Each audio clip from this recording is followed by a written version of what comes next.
As one of the COVID-19 recovery fast-track consenting projects, the Kopu Marine Precinct provides a boat servicing facility in the Hauraki Gulf region. The new 80-metre long commercial wharf and floating pontoon will enable in-water marine servicing and vessel loading. The precinct also has an expanded haul-out area as well as an upgraded concrete reinforced spillway with a public boat ramp and car park.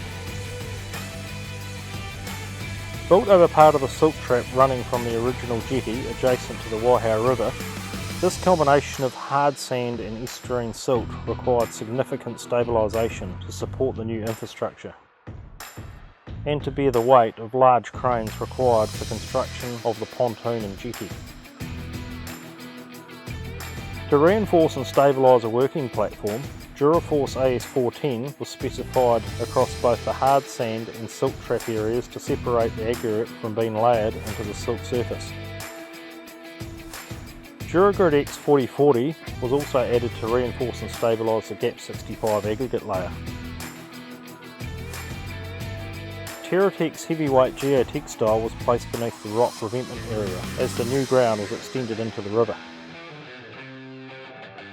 Construction of the lower levels became extremely difficult during king tides, as water often flooded the entire area. Hampered by extreme weather and tidal surges, the hard sand areas were reinforced and stabilised first to provide a firm base for machinery to work from.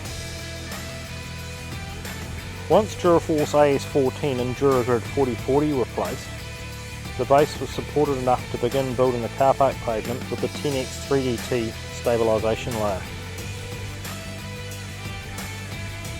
Now, the new Kopu Marine Servicing and Business Precinct further utilises the area's proximity to Auckland and the Hauraki Gulf, opening greater possibilities for transport and tourism in the Coromandel region.